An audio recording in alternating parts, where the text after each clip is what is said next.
My wife and I are approaching our 7th wedding anniversary in just under 2 weeks. We've been together for over a decade, and in that time, we've never had any major disputes or separations. For me, ITVJTM's been nothing short of perfect VJJ, full of laughter, family vacations, thriving businesses, yard work, and our 2 wonderful young sons. ITVJTM's been an incredible ride. Harev JAM's what VJTM's been happening lately. The new job, boss, and the odd first night.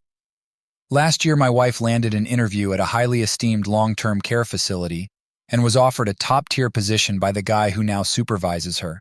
Since she started this job, Chev DJTM's spoken glowingly about him, VJ praising his VDJNG family first VGAKJ attitude, his success, and of course, his faith in her potential. Fast forward a few months, and I find myself growing increasingly wary of some recent unusual behavior. Though her new role involves some out-of-office events like golf outings and fundraisers, something just didn't sit right with me. I wasn't DJTM pointing fingers at anyone in particular, but my gut feeling was loudly insisting that something was in VDJTMT adding up. In early June, I found myself pacing around the house in sheer panic, convinced something had happened to my wife while she was out having drinks and dinner with colleagues DJKJ after a golf event or something similar. She had told me Chev DJ Tim AD be home within an hour, but that hour stretched into 2, then 3. We share our locations through our iPhone's VDJ, something we decided to do for the sake of our 2 little boys, just to keep track of each other JTM's whereabouts. Her location was stuck on the side of a busy road, nowhere near the place she said Chev JTM DB. Her phone kept going straight to voicemail. I started fearing she might have been in an accident. Just as I was about to call the police, she finally rang me up, claiming she was on her way home. I told her how scared I was, and she explained that her phone had died and she was stuck in a co-worker VJTM's car without a charger. It was strange something like that had never happened before. Chev DJTM's never been out so late without checking in. I chalked it up to the new job, new colleagues, and her trying to fit into this new social circle. Her story seemed to fit VJ after all. The last location her phone registered was on the way to the restaurant she said they were at. Still, this sudden disconnect was so out of character for her. Fast forward a couple of months, my wife has become fixated on her workouts, her weight, and even desires a larger chest. Her morning routines in the bathroom seem to be stretching longer and longer. ATVDJTM's worth noting that Chev DJTM's already in incredible shape, VDJ far beyond your average gym enthusiast. Chev DJTM's absolutely stunning. In early August, my wife invited her boss and a few coworkers over to our place for some daytime drinks after they all participated in a race together. I was thinking, finally I get to meet this extraordinary boss IVDTM heard so much about.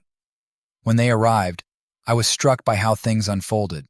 This guy, who was quite a bit older than me, almost 60 VJ, was undeniably good-looking for his age, but came off as strangely awkward. He didn't make eye contact with me at all, and when I shook his hand, it was clammy with sweat.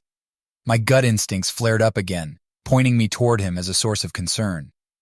He didn't stick around long and barely interacted with my wife. His conversation was minimal, limited to asking me about my high school while looking away. He just had a beer and then departed. Afterward, the last coworker to leave invited his girlfriend and her daughter over. Following a few drinks, my wife was very persuasive about having them stay for an impromptu dinner. They left around 8 p.m., and that VJTM does when things started to get a bit more revealing. In the days leading up to this race, my wife had been talking about meeting a friend later that night to celebrate a birthday. She was indecisive about going, but once her coworker left, she decided she would indeed attend. She went upstairs, got all glammed up, and came back down looking fantastic. She gave me a kiss goodbye and headed out to a bar on the east side of town. Her whole vibe was really off, so I asked, "Are you okay to drive?" She assured me, "Yeah, IVDJTMD've only had 2 drinks today. I won VJTM'd be out too late." I don't VJTM'd remember exactly, but I think she might have even asked me to stay up for her. I settled in with a movie and relaxed. Less than an hour later, I found it odd that she hadn't VDDTM texted to let me know she arrived safely. I checked her location on my iPhone, expecting to see her at the bar, but to my bewilderment, her location was showing up at her workplace, DJ specifically, a building across the street from her usual office. 8VJ TMS, a place she VIGATMs never mentioned working at. It took me a while to pinpoint exactly where this was, but there was no mistaking it. My mind raced with questions. Did she turn around? Is she making a call? What on earth is she doing there? Why was I so uneasy about her boss this morning? Why did she decide to go back to work? This behavior is completely out of character. She said she was meeting friends for drinks on the other side of town, unrelated to any of her coworkers. She comes home shortly after, with an oddly exaggerated smile as she greets me on the couch. She had been gone for just about an hour at most. I still can't quite piece together what is happening. She keeps telling me how much she loves me, then gets on top of me, and we make love. For a fleeting moment I wondered, is it possible she was with someone else just minutes ago? No way. I convinced myself she must have just been disoriented and parked at work to make a call or something. I know it sounds dumb, but that VDJTM's what I thought. The kid's VJ Tom, new friend. Over the next few weeks in July, things seemed to be going well, and I managed to push aside the concerns from part 2. Our sons were attending summer camp, which happened to be on the same campus where my wife works. Due to some pressing issues at her job, I ended up having to pick up the kids a few times, or she would have her co-workers VJ guess who VJ watch them for a bit. I found out that her boss had been taking my kids into his office, giving them snacks and letting them play on his computer. They actually got to know him pretty well. My wife often praised the supportive nature of her new team, the hotel. We took a week-long trip to the beach with my wife VJTM's family. We spent our days enjoying the sand, and my wife and I took the kids on bike rides. It was a pleasant getaway. When we returned, we both dove back into our busy work schedules. Mid-week, my wife asked if I could pick up the kids so she could go out with her coworkers. I was a bit taken aback because it was our eldest son VGJTM's first day of kindergarten, and we had just come back from vacation. I found it odd that she would prioritize a work outing over spending time with our son on his first day of school. She explained that one of her female colleagues was going through a rough divorce and wanted to organize a golf outing followed by dinner and drinks to catch the first preseason football game. What struck me as even stranger was that, while we were at the beach, this plan also included her colleague booking a hotel because she lives far away. My wife mentioned she was thinking of meeting her there before the golf event to offer support. I thought this was really peculiar but kept my concerns to myself. I agreed to pick up our kids so my wife could attend her event. Now keep in mind, IVDJTM picking them up from an after-school program right at my wife VDJTM's workplace. While I don't VDJTM mind doing it, it felt a bit odd since the program is at her office, just a few minutes from our home. I work 40 minutes away, so it was inconvenient for me to leave my business early, especially since it was our first week back from vacation. The big day arrives. We take photos together in the morning to mark our son VJRTM's first day of kindergarten. We walk him to school as a family, though Chev DJTM's rushing because she doesn't DTMTTT want to be late for work. I even have a video of the morning on my phone. We had been looking forward to this day for months, talking about it endlessly since the end of preschool and throughout the summer. Yet my wife is acting oddly detached and disinterested, VDJ totally out of character for her. As we watch him walk into his classroom, I struggle to keep up with her on the way back home. Chevy DJTM's usually like this, but I expected her to be more engaged on such a significant day. When we get back, Chev DJTM's already in her car, looking frantic as she heads off to work. Later that day, I barely managed to leave my business on time for the 45-minute drive to pick up the kids. Their FJ/TM's a road closure for construction and unusually heavy traffic on the highway. IVDJTM am running late, and everything seems to be working against me. While stuck in traffic, my mind races. VDJ, why did she insist I pick up the kids? VDTM is our eldest VGRTM's first day of school. Doesn't BJ time T she want to be there for him? Why is she out tonight instead of being with us? DJKJ. My anxiety increases because this is also their first day at the after-school program, and I know IVJTM'll be late. I try calling my wife, but she doesn't VJ to pick up. She knows IVDATM on my way to get the kids VJJ. Why isn't VJ TMD? She answering. WebDATM are supposed to be in this together. VDJ and J wait, Chev VJ Tim's going to a hotel before golf? What the hell? Am I being naive? It feels like it. Maybe nothing VJTM's going on. IVDJJTMM, just feeling really uneasy. DJKJ. Stuck in traffic, I pull out my phone again, frustrated with this whole location tracking obsession. Her location is now showing a hotel in the city where we live and where she works, which is farther from the golf course than IVJTMD expect. VDJNG Therev GRTM is no way Chev GTM's with her boss there. If she is, they must be at the bar or something. But why a hotel? DJKJ, I call the aftercare number, unable to reach my wife, who VJTM supposedly at a hotel with her female coworker. The after-school staff assures me thereof JTM's no need to panic. The kids are fine, and I should just get there when I can. As I near the exit for her workplace, where the aftercare program is, my GPS routes me right by the hotel Chev DJ TMS at IVJ TMMEM, running 10 minutes late, watching her location on my phone, and debating whether to divert to the hotel and confirm my suspicions. Just as I approach the exit, her location starts moving. DJ Chev JTM's leaving the hotel. By a bizarre twist of fate and terrible traffic, the route my GPS has me on is the same one Chev DJ TM's taking to get back on the highway. I try to spot her car, or her boss VJJ TM's car, the one IVDA TMVV seen before, but I don't VJ TMTC either. My heart races as I desperately try to stay focused. I missed her by seconds. She went right past me. If this is real, I can hardly stand the thought. My heart is pounding just thinking about it. She must have been in that hotel room for a whole hour. Denial and guilt set in. I feel terrible for tracking her, but I try to rationalize it given the awful feelings IVD am grappling with. What is happening to me? I pick up the kids 10 minutes late, still shaken by the fact that my wife didn't attempt to answer her phone and the unsettling possibility that something might really be going on. She still hasn't VDJ called me back. My kids rely on me so much, and IVDJ deeply worried about them. I finally hear from her while the kids and I are eating dinner at home. I think I sent her a picture of us hanging out in casual clothes. Her response is, VDJ and gosh, I love you guys. GAKK. Before bed, the kids and I FaceTime her, which is unusual for us. I figured it would be a way to ensure she couldn't VJTM to dodge, showing me who she VJTM's with.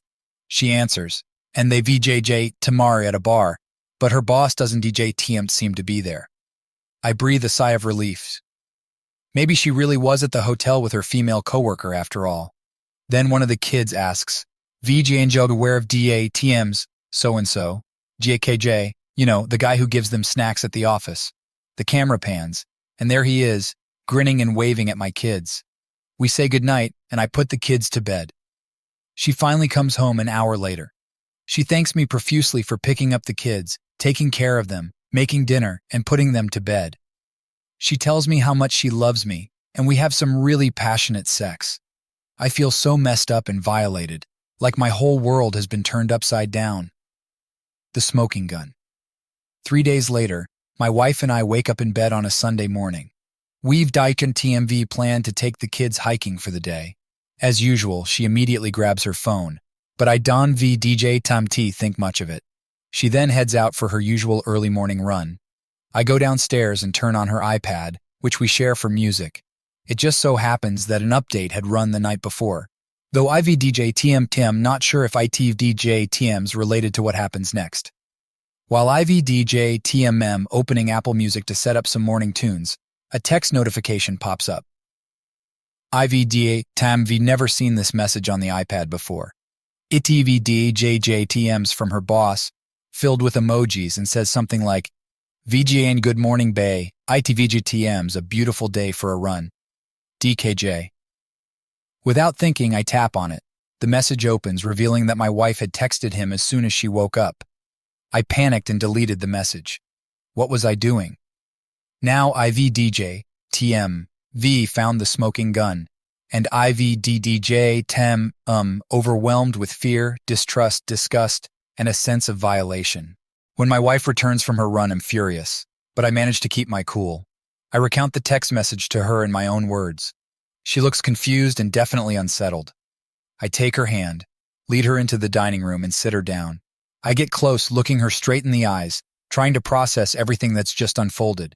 Me, what's going on between you and your boss? There's nothing. Hez my boss. Hez almost 60 years old. She looks like she's seen a ghost. Me. We have two beautiful boys in the other room. What is happening?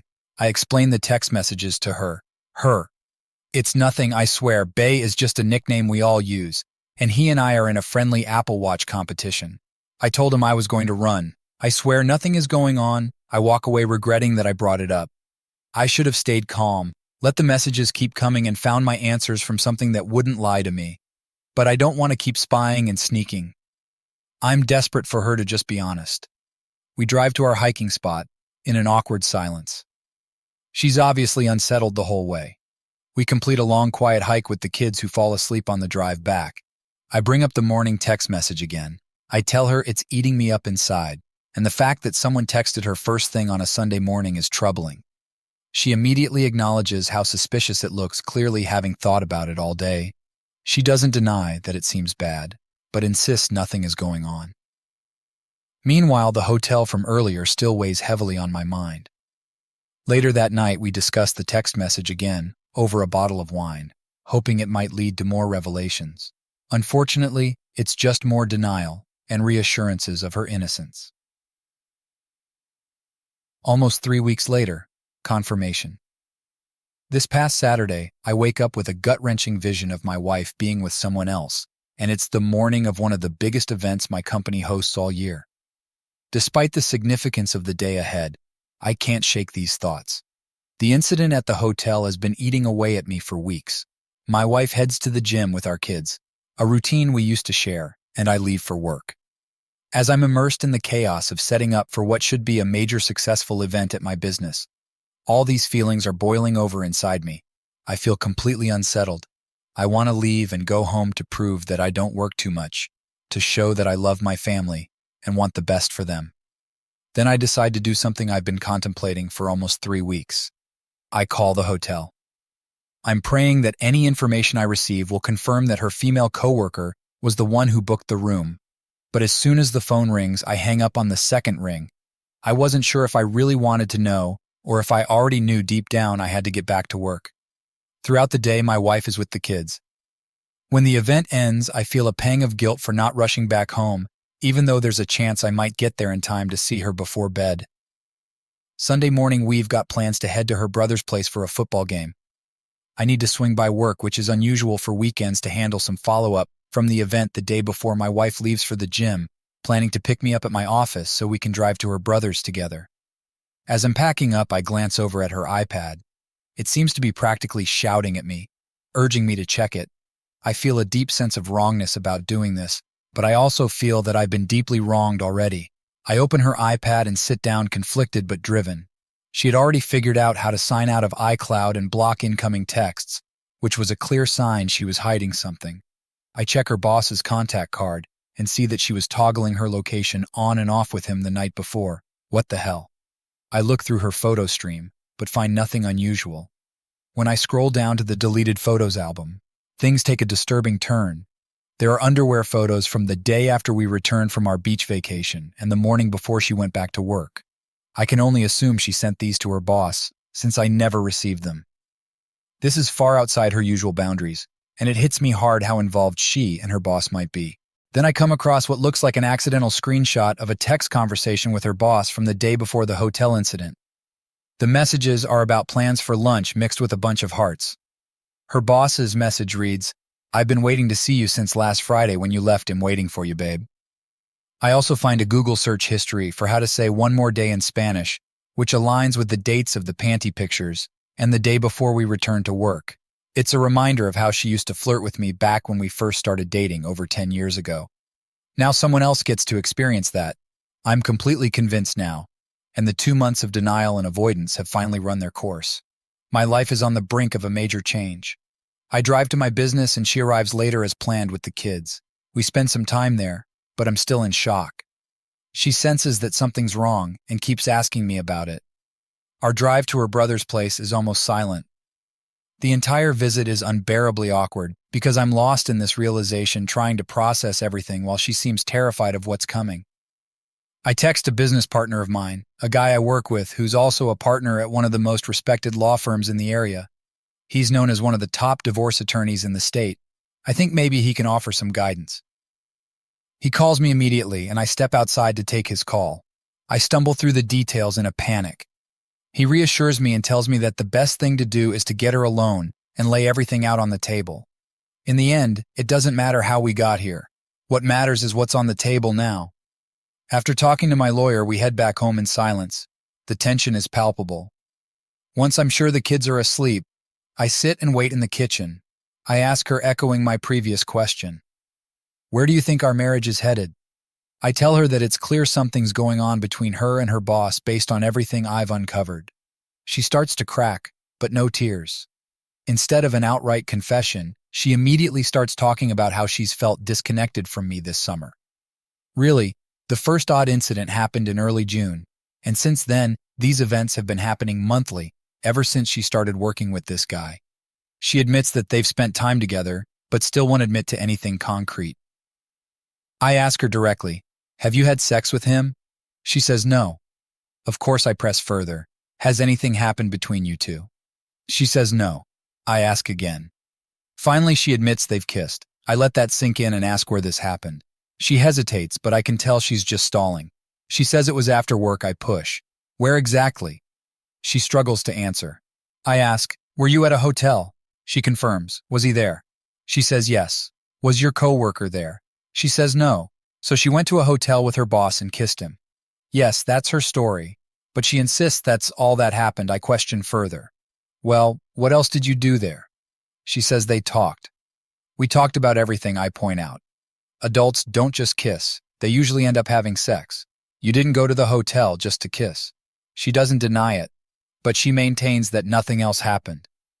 She claims she couldn't bring herself to go any further. We went back and forth about this, but there was no yelling or shouting, just a painful exchange. Throughout it all, she kept insisting, I want you. I want us. I don't know what the hell I was doing. She admits that while there was some disconnect, which she acknowledges she caused, there was nothing seriously wrong with our marriage. We had vacationed together, made love, raised our children, and dated. Then, after about 30 minutes, it all hit me like a ton of bricks. Wait a minute. You asked me to leave my job early to pick up our kids from the after-school program at the very place you work with this guy so you could leave work early and go to a hotel with him where you two planned to have sex. And this was on our son's first day of kindergarten. I recall the text message from before 6. He had been waiting for her. They planned to have sex. I remember the hotel incident mentioned while we were on vacation just the week before. This wasn't spontaneous. It was premeditated. They were planning this while we were together on the beach with her family. The realization hits me hard. This wasn't a spur-of-the-moment decision, the new hell. The conversation leads us nowhere, plunging me deeper into the nightmarish reality I now inhabit. It's a place I never wanted to be. We go to bed and she tries to cuddle me. It feels revolting, like a physical violation. I feel infected, shattered, and motionless. After she falls asleep, I lie awake for hours, consumed by a suffocating sense of dread. I spend 3 hours on the internet searching desperately for success stories of couples who have overcome infidelity. But what I find is bleak and disheartening. Everything I read tells me that recovery is almost impossible, that moving on is the only viable option regardless of financial concerns, children, or past love. The information is crushing, hopeless. The weight of the situation settles heavily on me, and I begin contemplating divorce. But I'm overwhelmed by exhaustion and the chaos in my mind. 5 hours into a sleepless night, I am struck by the enormity of what has happened, unable to think clearly. When she wakes up, she asks what I've been doing, but I can't muster a coherent response. Finally, I bring up 2, hoping to confirm my earliest suspicions and disprove her claims that this affair was a recent development. I tell her I knew her car was at that facility and ask about it. She admits that she did meet with him there, but insists they only talked in the car. The detail feels like a further revelation of a long-standing issue, adding to the list of deceptions and confirming that this affair was not a recent, isolated event. The next morning, she hops into the shower, and I completely break down. I manage to keep it together through the night, but the moment I sit up, I collapse. I notice that one of our sons is up and using the potty he's been doing so well with his training. The thought that he might have heard me weeping is almost too much to bear. I quickly wipe my eyes and go to check on him. As I walk into the bathroom, my knees give way, and I drop to the floor, sobbing uncontrollably in front of him. Seeing our innocent child blissfully unaware and so young just devastates me. How could someone be so selfish, so driven by narcissistic desires, that they would risk destroying everything we've built for a fleeting, meaningless affair? My other son comes in and finds me on my knees, holding his younger brother. The sight of them witnessing their father's despair is heart-wrenching. Everything in my life has shifted in an instant. I've comforted them countless times when they've cried, but now for the first time they are the ones holding me. It's a profoundly dramatic moment, yet it's strangely comforting. Despite losing her, I still have them. In that moment, I cling to the hope that our family's love can be a source of strength for all of us as we navigate this new reality. That sounds like an incredibly heavy moment, and it's clear that you're grappling with an immense amount of pain and disbelief. Holding it together for your children while managing the weight of your own emotions must have been exhausting. Your dedication to your sons and your willingness to confront this crisis head-on despite how overwhelming it is speaks to your strength and commitment. Walking your son to school amid all the turmoil and realization was an act of love and normalcy in a time of profound disruption. Your presence, support, and love for him, even in the midst of such personal devastation, are a testament to your resilience. This situation is not easy, and there's no quick or easy resolution. The journey ahead will require immense patience, communication, and support, whether it's through therapy, legal advice, or rebuilding trust. It's a painful path, but your awareness of what you've lost and your focus on what still matters, your children will guide you through this difficult time. The days following the intense conversation felt like an endless fog. Every morning I woke up with a heavy heart, the betrayal lingering like a shadow. My routine was fractured, work was a blur, and home was a battlefield of conflicting emotions. Each interaction with my wife was a reminder of the pain, and every corner of our house seemed to echo with memories of what once was. One particularly gray afternoon, as I sat in my home office trying to sort through work while my mind drifted, the doorbell rang. It was unexpected, a rare occurrence during my work hours. I opened the door to find a delivery person with a large, neatly wrapped box. I didn't recall ordering anything recently. Inside the box was a letter addressed to me, written in a handwriting that was unmistakably my wife's. I opened it cautiously. "I'm sorry for the way I've hurt you, for the trust I've broken. I know words can't undo what happened, but I hope they can help you understand a bit more about where I am now." Inside this box are memories both painful and beautiful from our time together. Each item represents a moment of our lives, a piece of the love we built. I'm not asking for forgiveness today, but for a chance to show you how deeply I regret my actions and how much I want to rebuild what we had. Please, when you're ready, open each item and remember the good times we shared. I hope it helps you see that there is still something worth fighting for. And if nothing else, I hope it shows you that I'm willing to fight for us no matter how long it takes, with all my heart. Conflicted and deeply curious, I began to unwrap the box. Inside were various mementos from our relationship, photos of trips we took together, letters we had exchanged, and small tokens from significant moments in our lives. Among the items was a photo of us on the day we got married, smiling broadly and in love. As I reached the bottom of the box, I found a small handwritten note. It read, "I've scheduled an appointment with a counselor for us to attend together. It's at a place where we can talk openly about everything that has happened and explore ways to heal and rebuild. The first session is tomorrow. I understand if you need time, but I hope you'll join me." The note was unexpected. It wasn't just an apology. It was a tangible step toward addressing the issues head, and I wasn't sure if I was ready to take that step. But a small part of me felt a glimmer of hope. As I sat there with the box surrounded by memories and the weight of my decisions, I realized that this gesture, though imperfect, was an attempt to mend what had been broken. It wasn't a cure-all, but it was a start. I had to decide if I wanted to give it a chance, or if I would continue to navigate this painful journey alone. The evening was quiet as I contemplated the letter and the box of memories. For the first time in days, I felt a flicker of possibility. Maybe